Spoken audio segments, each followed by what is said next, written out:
तो hello guys, welcome back to Verma wines. तो आज मैं अपना NIN फॉर्म अप्लाई कर रहा हूँ जो कि पार्ट टाइम जॉब्स के लिए होता है। यहाँ पे कुछ भी आपको पार्ट टाइम जॉब करनी होती है एज ए स्टूडेंट, तो वो एक नेसेसरी डॉक्यूमेंट होता है, तो वो मैं भी अप्लाई करने लग रहा हूँ। तो मैं सोच रहा था कि उसकी एक छोटी सी वीडियो बना लेते हैं ताकि एक होता है ना कि एप्लीकेशन की प्रोसेस आपको पता लग जाएगी कि कैसे कैसे अप्लाई करते हैं, कौन सी चीज़ कहाँ से मिलेगी आपको। तो उसके लिए आपको काफ़ी हेल्प होगी। और मैं हालांकि प्रोसेस सारी देख चुका हूँ, मुझे सारा प्रोसेस का पता लग गया है कैसे कैसे अप्लाई करना है। तो मैं भी अपना फ़र्स्ट टाइम अप्लाई करूँगा और सक्सेस भी होगा और आपको भी दिखाऊंगा कि कैसे अप्लाई करना है, ठीक है। तो अभी मैं डायरेक्टली आपको स्क्रीन पे ले जाता हूँ, ठीक है। और स्क्रीन पे ले जाने के बाद आपको पूरी स्क्रीन शेयर करूँगा प्रोसेस की, ठीक है। तो बने रहो। सो हेलो गाइस, तो अभी प्रोसेस स्टार्ट करते हैं NIN फॉर्म अप्लाई करने के लिए। तो जैसे आप government.uk की वेबसाइट पे जाओगे, यहाँ पे आपको दिखेगा नीचे स्टार्ट नाउ। अब इसमें कह रहा है have you applied for NIN number before your self. नहीं, तो हमने पहले कभी अप्लाई नहीं किया, फर्स्ट टाइम कर रहे हैं, तो हम इसमें नो कर देंगे। ओके, और फिर आगे हम कंटिन्यू करेंगे।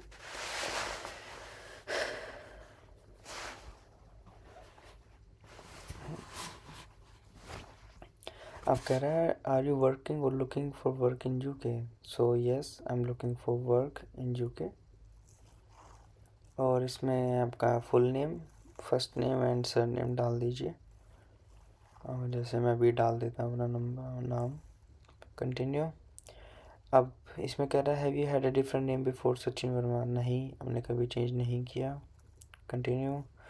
Which of the following best describes. इसमें आप अपना जेंडर डाल दीजिए, मेल फीमेल जो भी है। अब ये आ गया आपके लिए नेशनैलिटी। अब जो भी आपकी नेशनैलिटी है, इंडियन है तो इंडियन डाल दीजिए। कंटिन्यू।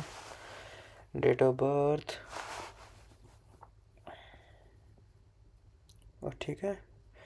अब were you born in the UK, तो हम नहीं हुए तो हम कंटिन्यू करेंगे नो करके। अब ये है सबसे इम्पोर्टेंट चीज़, यहाँ पे आपकी डेट आएगी जिस डेट को आप यहाँ पे लैंड हुए थे, यानी कि जिस डेट को आपका इमिग्रेशन चेक हुआ था। तो मेरे केस में ये 23 दिसंबर था 2025, तो मैं वो डाल के फिल कर देता हूँ। कंटिन्यू।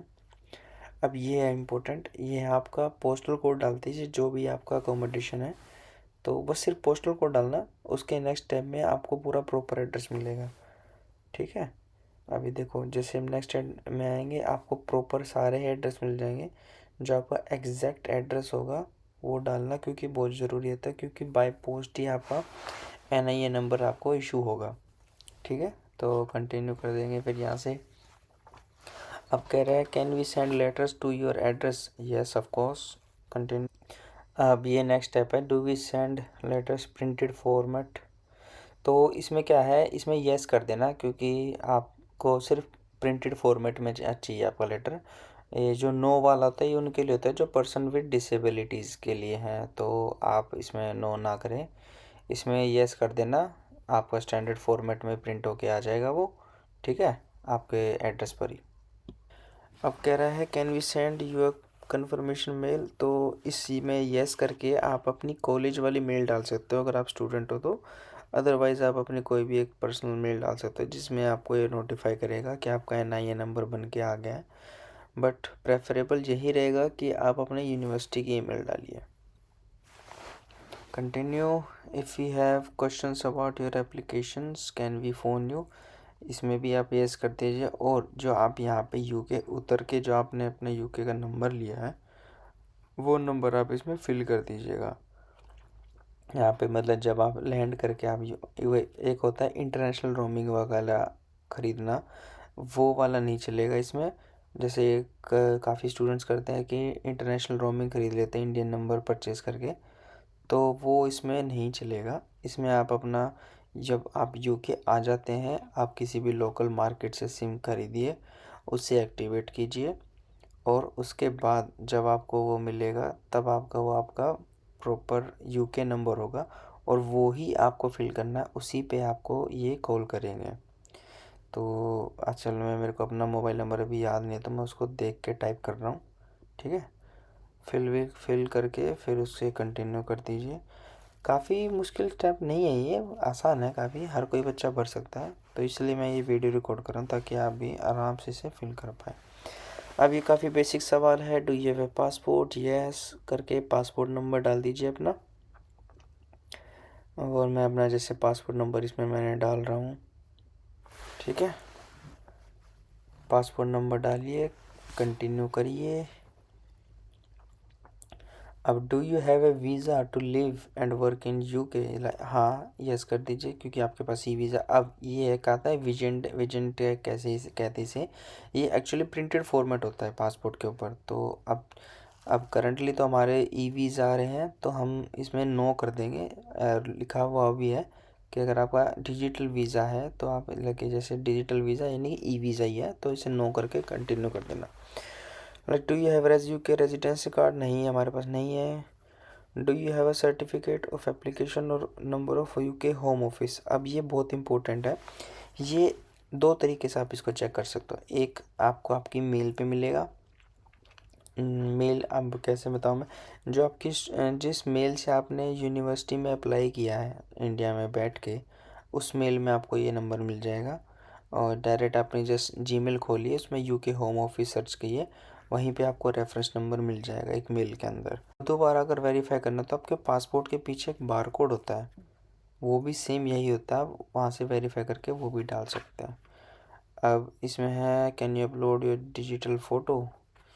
तो इसमें यस करके एक फ़ोटो, तो जैसे ही नेक्स्ट स्टेप आएगा, इसमें आपको एक फ़ोटो खींच के रखनी है, सिर्फ अपने पासपोर्ट की, सिर्फ पासपोर्ट की। इसमें आपको फेस नहीं लगाना, सिर्फ ऐसे प्रॉपर पासपोर्ट को खोल के एक फ़ोटो खींच लेनी है कि जिसमें आपको पूरा पासपोर्ट दिखे, और ऊपर वाला पेज ब्लैंक है तो ब्लैंक ही रहने दो, कोई बात नहीं, बस एक प्रॉपरली फ़ोटो आ जानी चाहिए उसमें वो।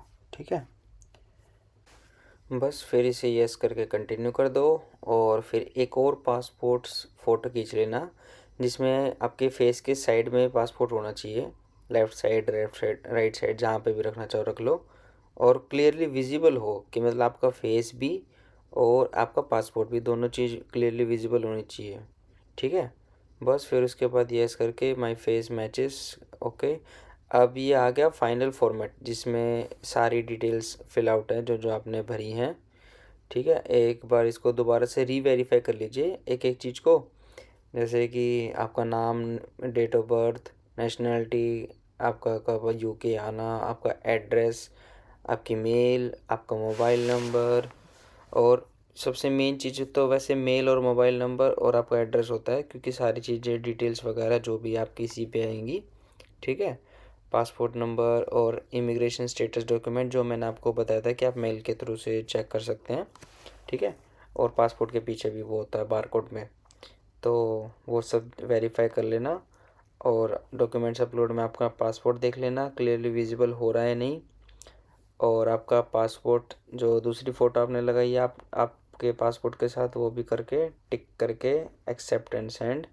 और ये आ गया आपका फाइनल रेफरेंस नंबर। इसको अभी प्रॉपर तो नहीं बोलेंगे, लेकिन ये आप वैलिड है कि आप कहीं पे भी अगर पार्ट टाइम जॉब अभी जैसे तुरंत अभी आप जा रहे हो किसी भी स्टोर पे, तो आप ये भी दिखा सकते हो उन्हें कि भाई मेरा पासपोर्ट रेफरेंस NIA नंबर मेरा भी बनने वाला है, ये मेरा उसका एप्लीकेशन नंबर है। ठीक है, तो ये भी उतना ही वैलिड है, और बाकी 4 हफ्ते में आपका NIA नंबर तो बन के आ ही जाएगा।